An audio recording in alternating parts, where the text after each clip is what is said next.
A lone officer was driving through a blizzard, his heart numb, his past buried. Then came a sound barely a whisper, so fragile it almost vanished in the wind. A whimper, then another. He followed it into the trees. And what he found tied beneath that ancient pine would change everything. 2 German shepherds, once warriors, now discarded like broken tools left to die in the snow. What happened next will break your heart, and then quietly piece it back together. But before we begin, tell me, have you ever loved a dog like family? Drop your answer in the comments. I'd love to know who's watching with their loyal companion. And if you believe no creature should be abandoned, hit that subscribe button, because this story might just restore your faith in second chances. The wind had teeth. It tore through the branches of the Blacktail Mountains like it wanted to rip the forest apart, howling between the pines and dragging thick snow in sideways sheets that stung any skin it could find. It was mid-December in western Montana, the kind of winter that silenced even the birds. Roads vanished. Landmarks disappeared. And Sheriff Luke Mathers pressed deeper into the mountain like a man chasing ghosts. Luke wasn't the kind of man you noticed in a crowd. He didn't seek attention. At 39, he was built lean like a man forged by purpose. Years of service in both the military and local law enforcement had etched discipline into his movements and weariness into his eyes. He had a steady jaw, the hint of gray in his short brown hair, and a small, nearly invisible scar beneath his left cheekbone, souvenir from a night raid gone wrong. His expression was often unreadable, but there was a stillness about him that made people pause when he entered a room. He lived alone in a cabin 3 miles from the nearest neighbor. After losing his K9 partner, Boone, in a rescue mission that ended in flames and failure, Luke had pulled away from almost everything that felt warm or familiar. He didn't talk about it. He didn't need to. Today, though, he had a task. His SUV rocked slightly with the wind as he crawled along a narrow, iced-over forest road, the headlights barely cutting through the whiteout.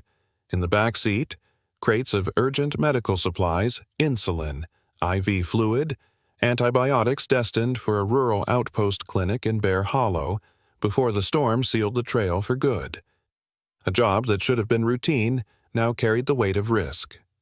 The radio on his dash spat out static, then silence. Cell signal was gone hours ago. He was alone, the snow thickening with every breath. Then it came. At first he thought it was a creaking tree wood shifting under the strain of wind, but it came again, thinner this time, a whimper, then a cry. Almost too soft to register, but there. Faint, desperate. He braked gently and rolled to a stop, fingers gripping the steering wheel with more tension than he realized. He killed the engine. The SUV went silent. The storm didn't. The sound came again, clearer now, closer. Luke grabbed his flashlight, tugged his wool-lined coat tight, and stepped out, and the wind slammed him sideways, ice biting into his cheeks. His boots sank into fresh snow with a crunch. He scanned the woods beyond the ditch beside the road. The sound wasn't human, but it wasn't purely animal either. His instincts, still sharp, still trained, kicked in. He crossed the road, descended a shallow incline, and pushed through a wall of pine trees. The forest felt ancient, half asleep beneath the storm. The sound came again, clearer, high-pitched, weak. He moved faster now, flashlight trembling with his steps. Then, just ahead, the light caught something 2 shapes, slumped beneath a massive pine with a trunk like scarred stone. He squinted, then froze. Dogs. 2 of them. German shepherds.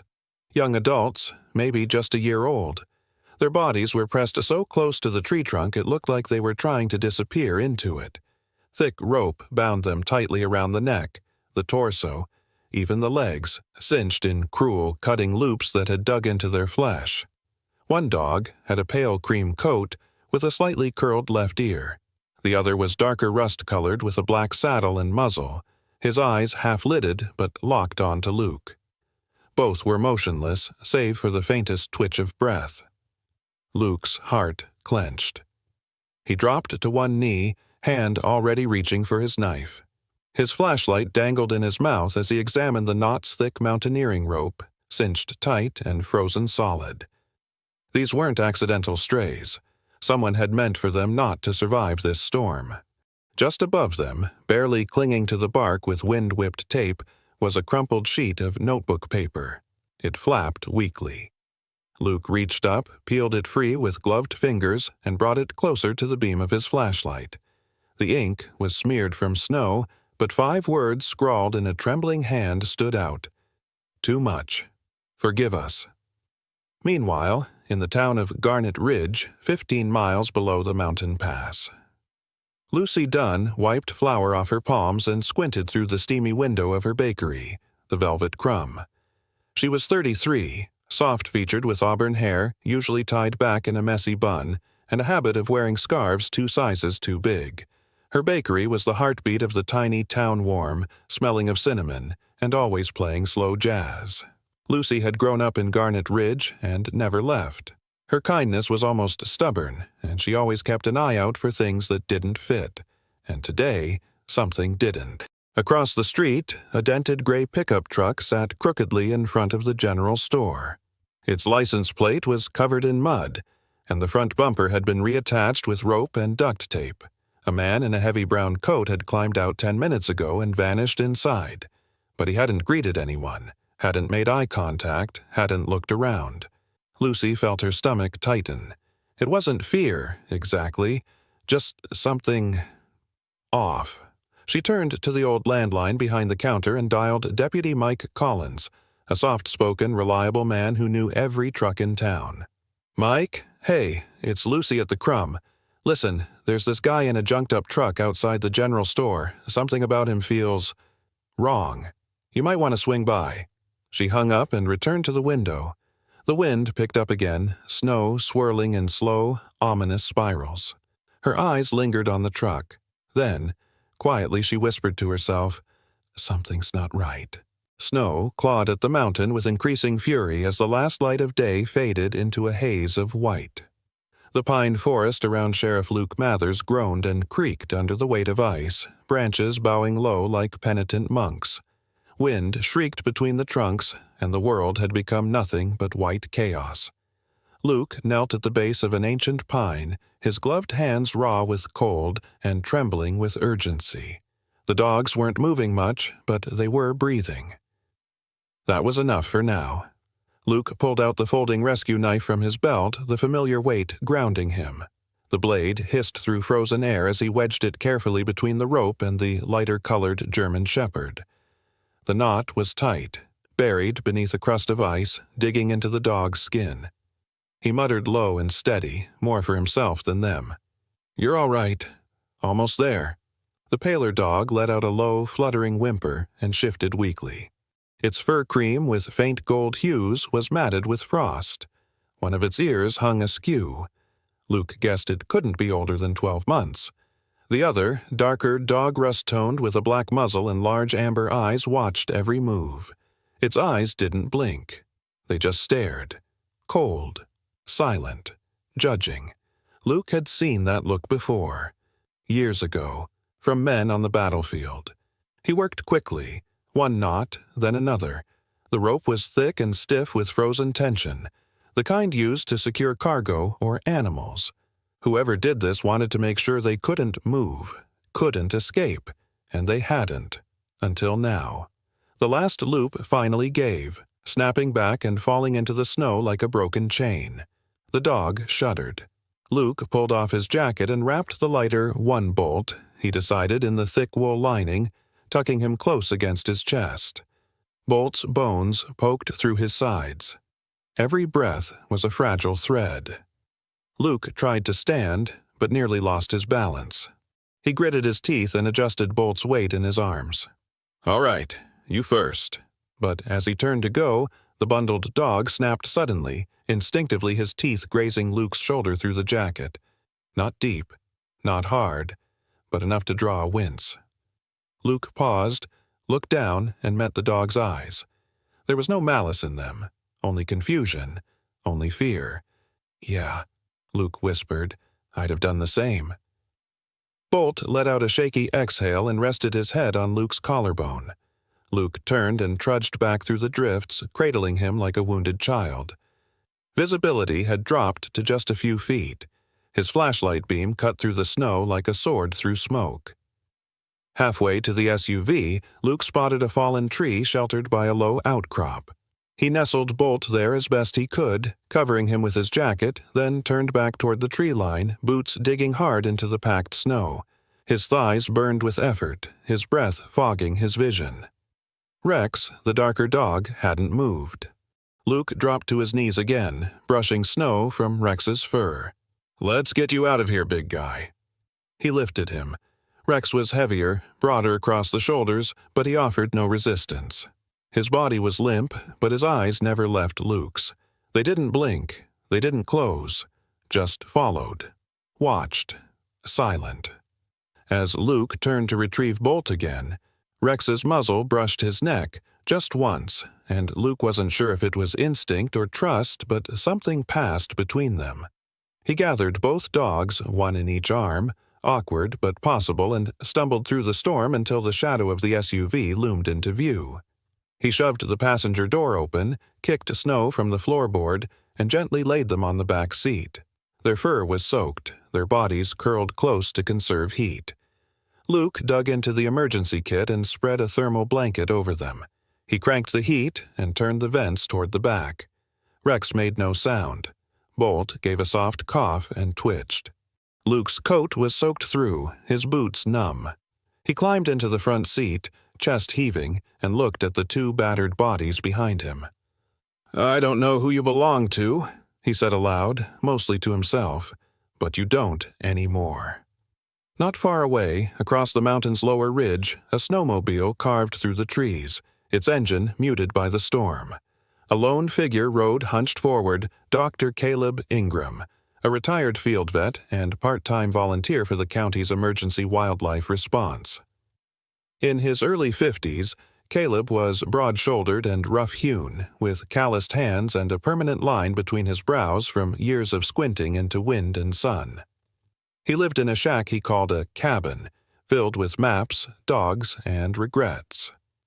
Earlier that day, Caleb had received a strange call from the rangers. Reports of distant howls and rope fragments found near the Bear Hollow turnoff. He'd been trying to get up the pass ever since. Now, crawling through white oblivion, he saw faint tire tracks deep and fresh.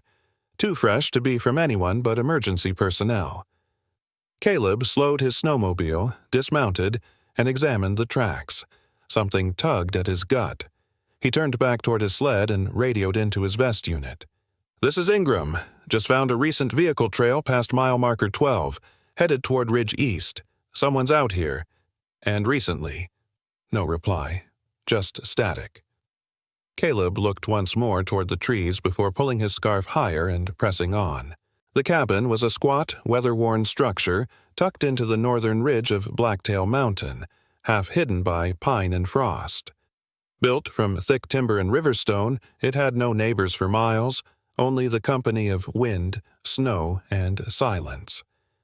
When Luke pushed the door open that night, it creaked on its hinges like an old man waking from sleep. Warmth hadn't yet returned to the space. It had been days since the fireplace had last been lit, but the familiarity of home offered a comfort that even the howling storm outside could not erase. He carried both dogs inside, one in each arm, and set them gently on the thick wool rug near the hearth. Their bodies were limp with exhaustion, their breath shallow, their coats crusted with snow and dirt. Luke worked quickly. He stoked the fire with kindling and pine cones, then lit it with practiced hands. Within minutes, a crackling flame came to life, casting golden light across the room. Luke stripped off his soaked jacket, changed into dry thermals, and rolled out 2 thick blankets. He retrieved a portable heater, placed it near the dogs, and tossed a towel into the dryer to warm up. Then he knelt beside them. "All right," he said softly. "Let's figure out who you are." He examined them carefully. The lighter-colored one, who had nipped his shoulder, faintly more energetic despite the ordeal, had a narrow frame, wiry muscle, and paws slightly larger than proportionate. likely male, just under a year. Luke ran his hand along the dog's flank and murmured, "You're quick, anxious, twitchy, but you got fight in you. Bolt. That fits." The dog blinked slowly, and Luke swore he saw the tip of its tail twitch. The other was a solid, heavier build with calm, unreadable eyes. Still alert despite the cold, he hadn't made a sound since being freed. Luke placed a hand on his head gently. "You watch before you move. You wait. Like Boone used to." His voice faltered at the name. "Rex, then. You carry weight. You need something strong." He brought them warm towels and laid one across each body, letting the fire's warmth slowly thaw the ice from their coats. Outside, the wind pounded against the walls. Inside, the room breathed with the sound of crackling logs and two slow, steady rhythms of fragile life. Luke stood, walked to the narrow kitchen, and returned with a bowl of warm water and an old bottle of vet-approved rehydration solution left over from his K9 handler days. He poured it carefully into a shallow dish. Bolt sniffed it, but didn't move. Rex barely twitched. Luke dipped his fingers and let a few drops fall onto Bolt's tongue. The dog blinked, then flicked his tongue. Encouraged, Luke repeated the motion until Bolt managed a weak lick from the bowl. It wasn't much, but it was something. Rex followed a minute later, more cautious but steady. The firelight flickered against the log walls, casting shadows that danced like ghosts from old wars. Luke leaned back on his elbows, watching them two broken things trying to mend. His chest ached. Later, sometime after midnight, Bolt's body twitched in his sleep. First his paws, then his ears flattened. Then he let out a sharp, strangled yelp, followed by another. Luke bolted upright. The dog thrashed, his limbs stiff, teeth bared, caught in a dream more violent than reality. Luke crossed the room in 2 strides and dropped to his knees. Hey, it's okay," he whispered, pulling Bolt into his arms. The dog fought at first, squirming, kicking, then went limp, his heart racing beneath Luke's palm. Luke cradled his head against his chest and whispered, "It's over. You're safe now, soldier." He rocked slightly, like calming a child. Rex stirred beside them but didn't intervene, just watched. Luke didn't move for a long time. Meanwhile, 50 miles south in the town of Dalton, the gas station's overhead lights buzzed against the early dusk. A battered black sedan pulled into the lot and parked near the air pump. A man in a wool coat and fedora stepped out, his steps slow, deliberate, his breath puffing in clouds. He carried no badge, no gun at his hip, but there was an unmistakable authority to his presence. His name was Agent Vincent Hale, mid-40s, and the kind of man who walked like someone who always had backup, even when he didn't. His jaw was square, hair clipped short, and his eyes, sharp brown behind metal-rimmed glasses, had that unreadable glint of someone who knew how far a secret could travel before it died. Inside the station, the clerk, a boy no older than 19 with headphones around his neck, looked up as Hale entered. "Evening," Hale said. His voice was smooth, measured. The clerk nodded, wary. Hale pulled out a photo. 2 dogs, younger, healthier, clearly in uniform. "You seen anything like this pass through? Dogs like these? Or anyone asking about moving animals?" The boy shook his head. "Not recently. Mostly tourists or locals." Hale placed a small card on the counter. "If anyone starts asking questions about dogs, especially big ones, working types, you give me a call. You don't talk to anyone else. Understand?" The boy nodded slowly, eyes flicking to the card. Hale gave a polite smile that didn't quite reach his eyes. "Thanks, kid." He left without buying anything. Back in the cabin, Luke finally fell asleep on the floor beside the fireplace. His legs curled toward the dogs. Bolt lay with his head resting against Luke's knee. Rex was a foot away, but his gaze remained steady, unblinking, long after the room had quieted. The snow outside softened into silence. The blizzard had passed. For now. Morning arrived like a whisper rather than a sunrise. Pale light spilled through the frost-covered windows of Luke's cabin, illuminating the room in tones of muted silver. The fire had dwindled to a soft glow, its warmth lingering in the air like the echo of a lullaby. Bolt was curled in a tight ball beneath a wool blanket, nose tucked under his tail, twitching gently. Rex lay further back, head up, watching the door as though waiting for something or someone to test him again. Luke knelt beside them, a steaming mug of coffee in one hand, the other hovering near Rex's chest. The dog didn't flinch, but didn't lean in either. A standoff of quiet trust. After a long moment, Luke murmured, "Rex." The name was low, firm, precise. "Good boy." His voice shifted into the tone he hadn't used in years, the one he had trained with, commanded with, trusted with. A voice shaped for partnership. Rex blinked, his ears twitching slightly. Then, cautiously, he leaned forward and licked the back of Luke's hand. Luke let out a breath he didn't know he'd been holding. An hour later, with both dogs wrapped in warmed towels, Luke guided them into the SUV and started down the ridge toward town. Snow had crusted the narrow trail, but the storm had passed, leaving the world cloaked in white silence.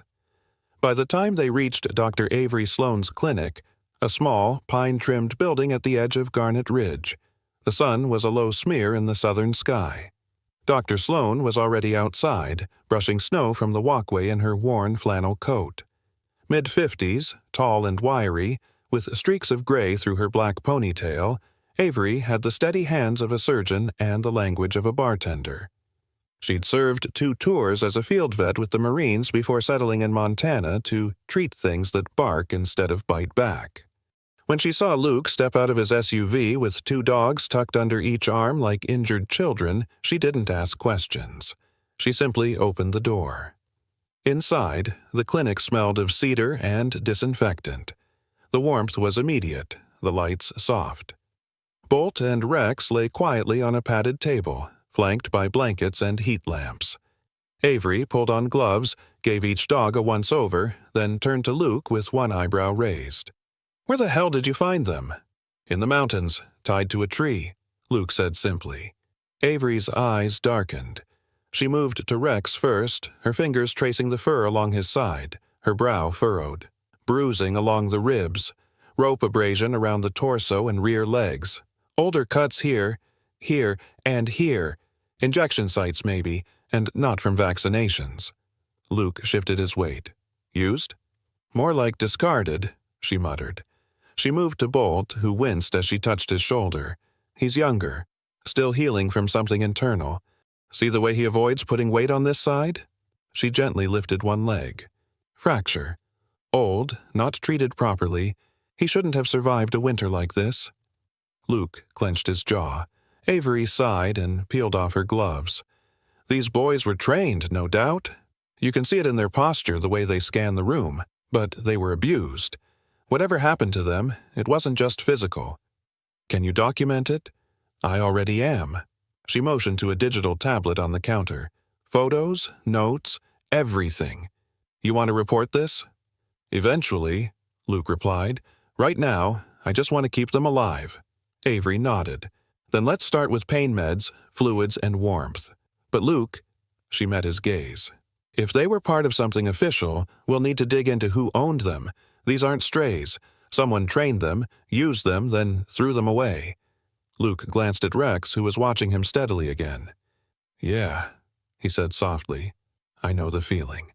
Later that afternoon, back in Garnet Ridge, Lucy Dunn stood behind the counter of the Velvet Crumb Bakery, wiping down the display case. The bell above the door hadn't rung in over an hour, and the scent of cinnamon rolls and brown sugar hung thick in the air. Snowflakes fell gently outside, painting the window panes with frost-edged lace. As she tidied the community bulletin board near the register, something caught her eye. A faded flyer pinned beneath a local fundraiser. Weather-worn, curling at the corners. She pulled it out carefully. 2 German shepherds. Alert, proud, in uniform vests bearing an out-of-county sheriff's patch. One had a pale coat with a crooked ear, the other, darker, with serious eyes and a tight stance. Lucy blinked. It was them. She quickly took out her phone and snapped a picture. Back in his cabin, Luke was drying off after a long, silent ride home. Rex lay on the rug near the fire, watching the door again, while Bolt rested with his chin on Luke's boot. Neither had eaten much, but Luke wasn't pushing them, not yet. His phone buzzed on the windowsill. A message from an unknown number. Just an image. 2 dogs, in uniform, the same faces. Underneath, no name, just a message. You should know who they used to be. Luke stared at the screen, then slowly looked down at the dogs. The past was beginning to rise. Luke sat at his desk in the corner of the cabin, the morning frost clinging to the edges of the window panes, making the world outside look like a snow globe frozen mid-shake. On the screen in front of him, a grainy photo had just loaded 2 dogs in full tactical harnesses standing proud next to a man in uniform. The man's face was pixelated, but the dogs were unmistakable. Rex stood slightly ahead, ears alert, posture rigid. Bolt sat behind him, one ear flopped, tongue just barely out, his body slightly more relaxed. They looked whole, not broken, not abandoned. Luke leaned forward and zoomed in on Rex's ear, a barely visible tattoo, faded but traceable. Earlier that morning, after feeding the dogs and watching Rex refuse food again until Luke whispered, "Good boy," in that low, clipped K9 handler tone, he had taken photos of the tattoo and cross-referenced the sequence against old federal K9 registries. The database wasn't public, but Luke still had a few favors owed to him by a retired data technician named Curtis Mendez in Helena. Curtis was in his 60s, wheelchair-bound from a work accident, but still sharp as barbed wire.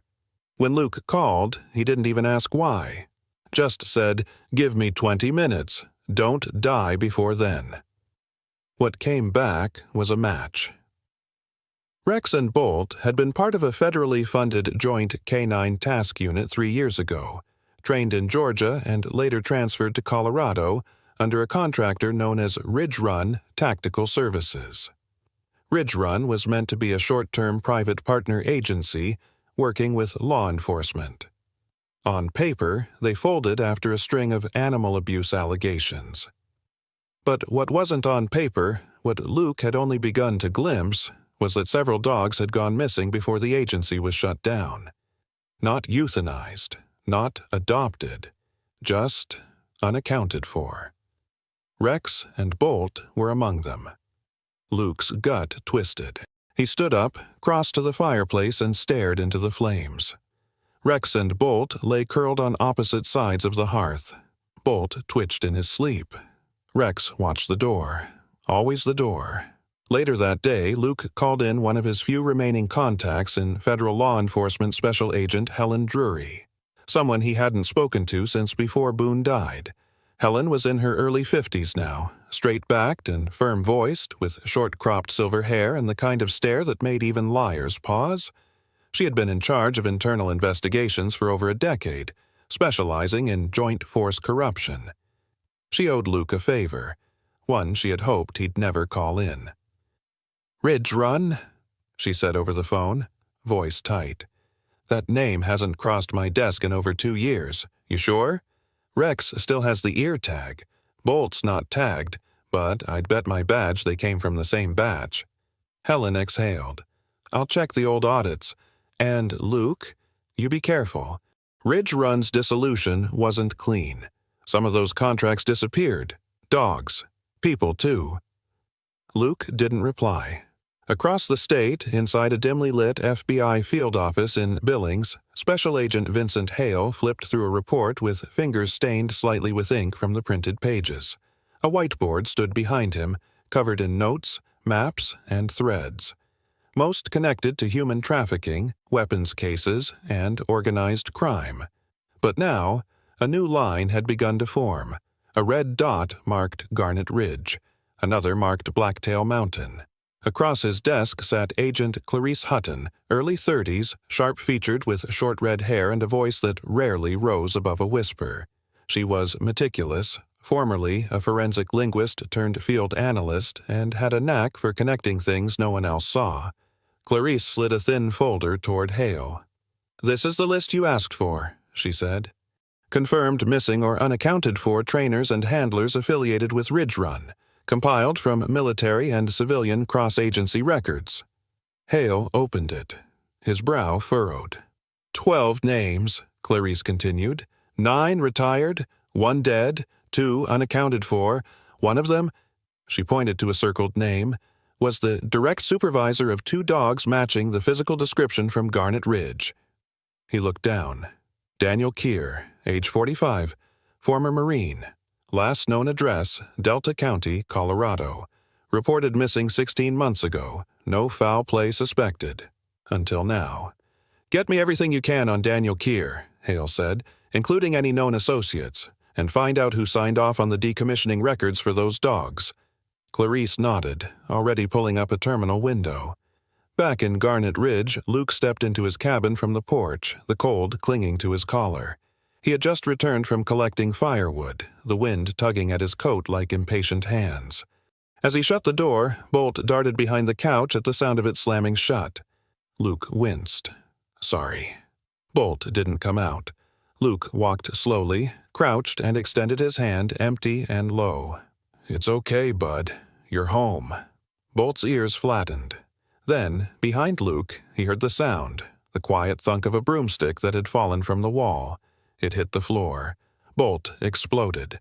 A flash of motion snarl, growl, claws skidding on wood. He didn't attack, but he spun. Crouched, tail between legs, eyes wide, head jerking toward the fallen object. Luke froze, then slowly knelt, palms out. It's just a stick, Bolt, he whispered. Just a stick. Bolt trembled. Luke reached over, picked up the broomstick and carried it out the front door, tossing it into the snow. He returned, sat on the floor, and waited. Eventually, Bolt crept out inch by inch and curled against Luke's knee.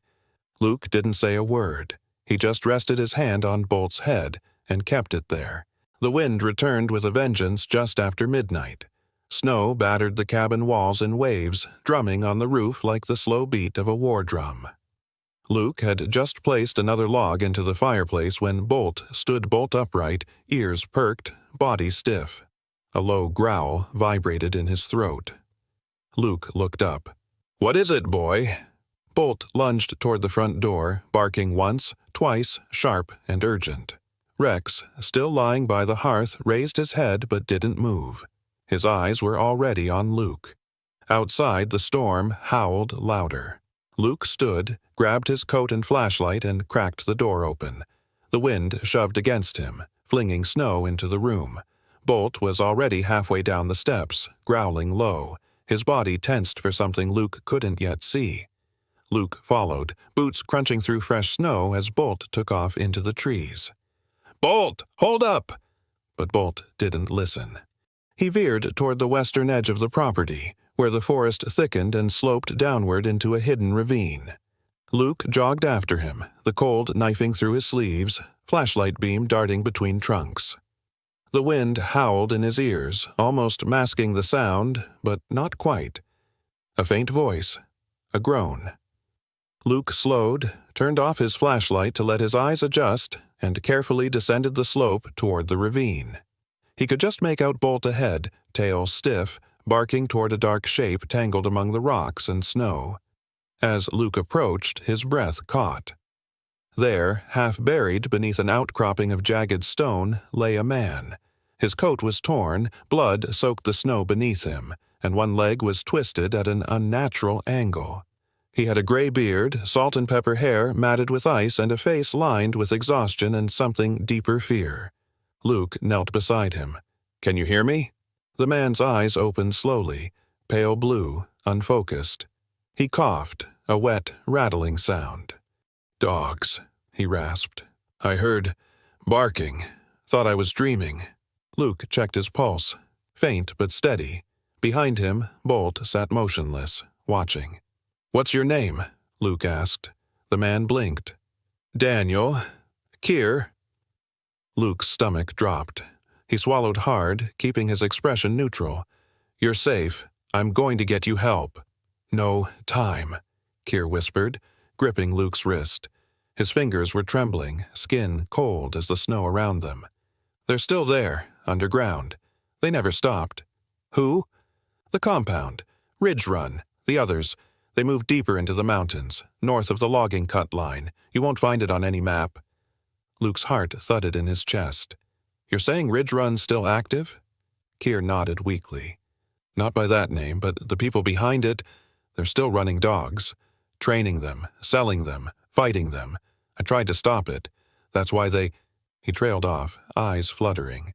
Luke tore open his coat and covered Keir's chest. Stay with me. But it was Rex who moved next. The dark shepherd emerged silently from the trees, stepping closer, ears forward. He sniffed the air, then approached Keir slowly. The moment he was within reach, Keir lifted one trembling hand. Rex didn't hesitate. He leaned in and pressed his head gently into Keir's palm. Luke watched, stunned. Keir whispered, "There's my boy." Rex remained still for a beat. Then he turned toward Luke and stared not with fear or confusion, but with a question, like he was waiting for orders again, after all this time. Luke nodded once. "We'll get him out." Back in town, the FBI had set up a temporary coordination hub inside a disused ranger outpost near the North Woods. Agent Vincent Hale sat hunched over a topographical map, squinting at the faded forestry boundaries. He was joined by Lucy Dunn, who stood over his shoulder clutching a tablet in her hands. "I pulled the old land registry," Lucy said. "The coordinates you gave me fall into this sector here. See this shaded region? That's a no-logging zone. It was closed off in '09 after a series of landslides, but I remember my uncle used to hunt near there." She pointed at a narrow access path. "This trail's long gone now, but if Ridge Run wanted to disappear, that's where they'd do it." Hale nodded. "And you're sure about the structures?" Lucy tapped her screen. "Look here." She flipped to an aerial satellite photo from 4 years ago. A compound, visible through the canopy barely. Then, 2 years later, gone. Tree cover replanted, like someone erased it. Hale's jaw tightened. "You just found us a ghost." An hour later, Luke returned to the cabin, his coat soaked, his arms wrapped around Keir's semi-conscious body. He had dragged a rescue sled from the storage shed and strapped Keir in tight, shielding him with a tarp and 2 thermal blankets.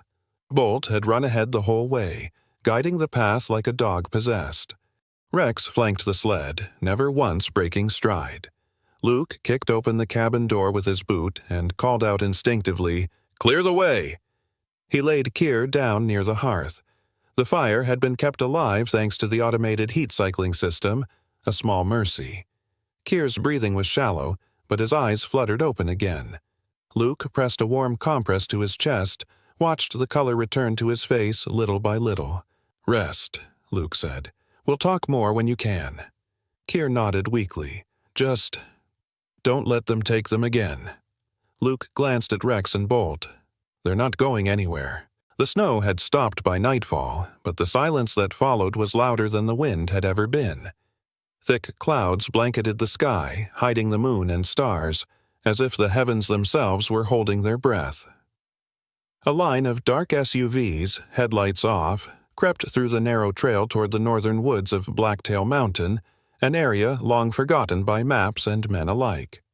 Luke rode in the lead vehicle beside Agent Vincent Hale, both men in tactical jackets layered for cold. Rex sat behind them, eyes unblinking, alert. Bolt was in the second vehicle, beside a young handler named Mason Ward fresh from Quantico, with soft eyes and a firm grip on the leash. Mason was in his late 20s, lean and freckled with ginger hair under a snug black beanie.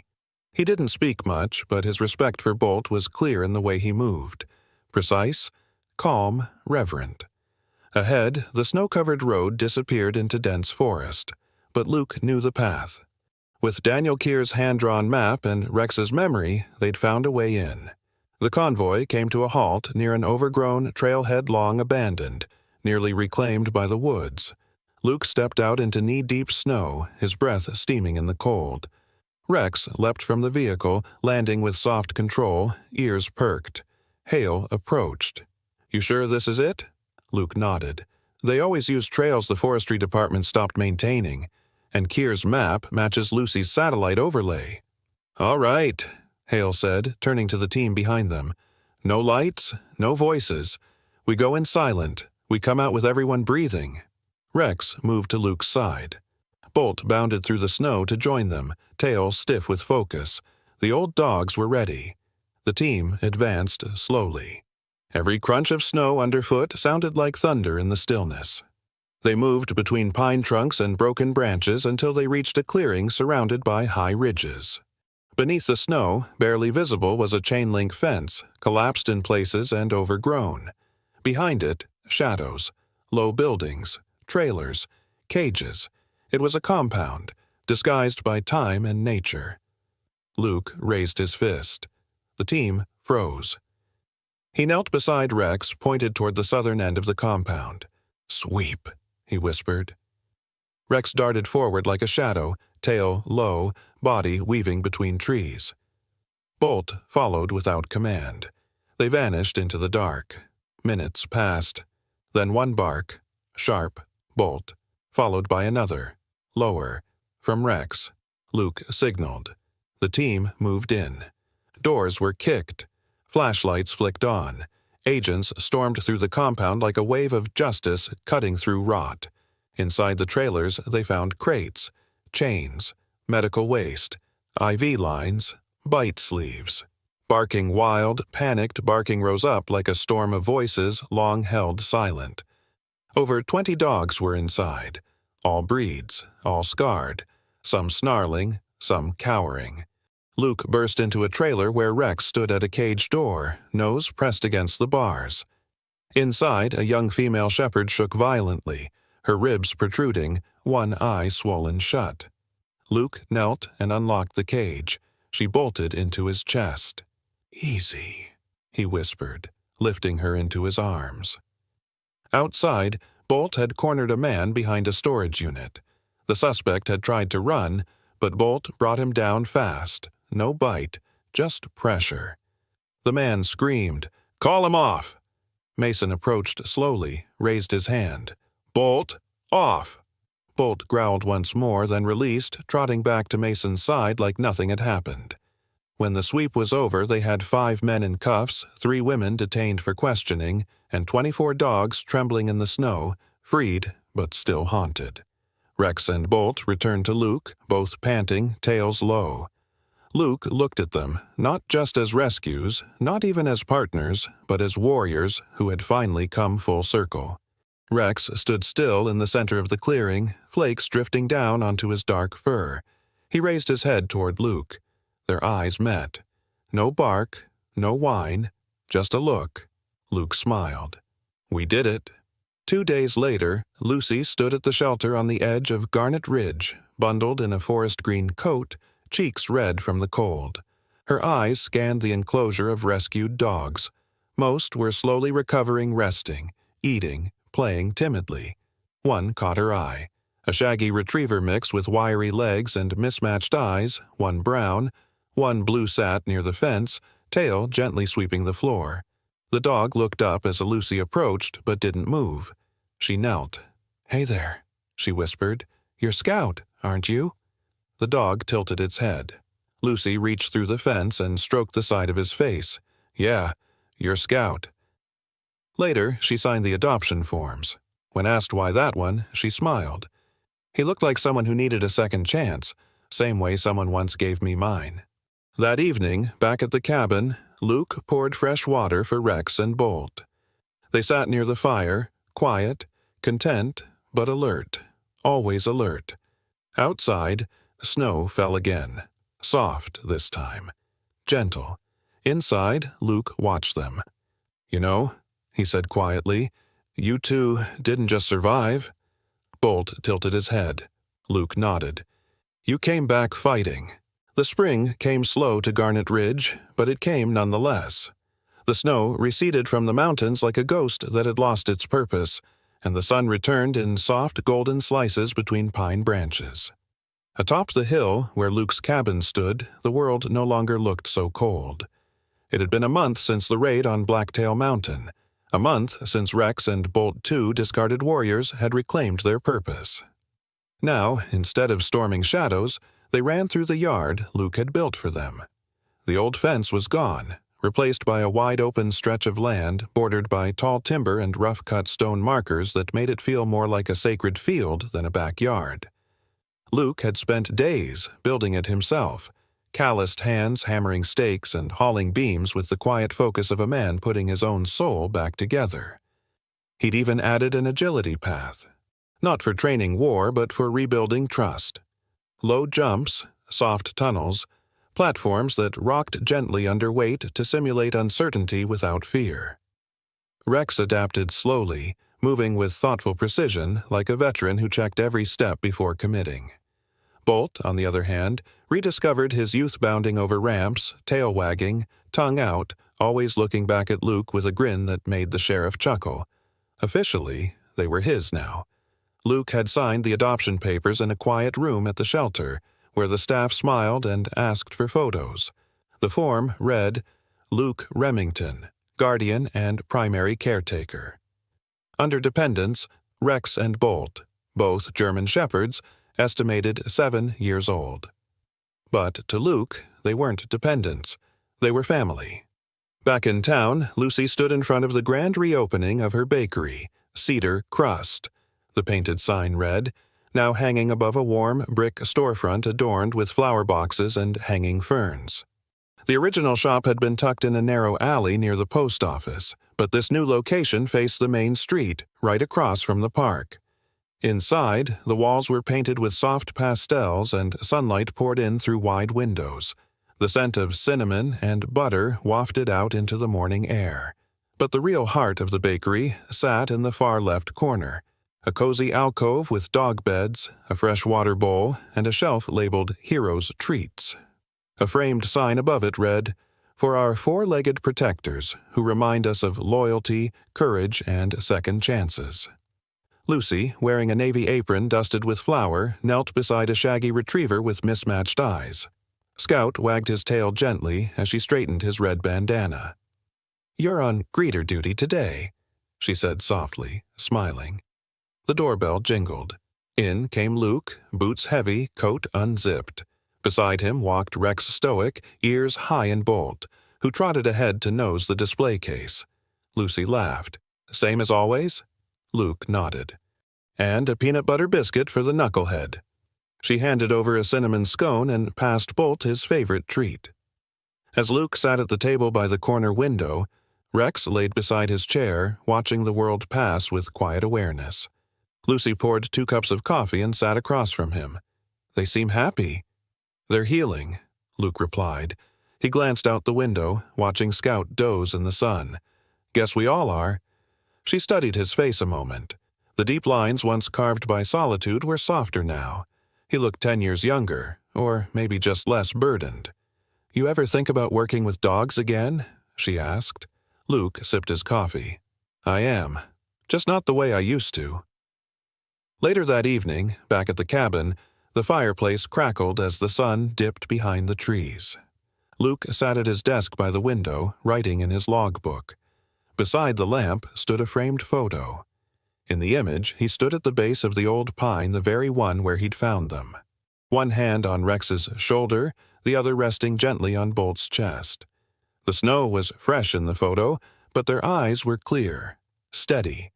Below the frame, a handwritten note read, "They were never lost, just waiting to be found."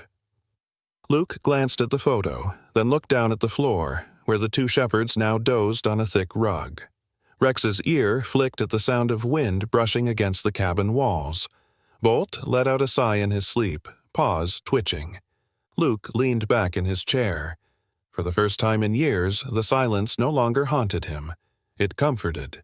In a world so often rushed and restless, sometimes all it takes is a quiet paw on the floor and a soft sigh beside the fire to remind us what truly matters.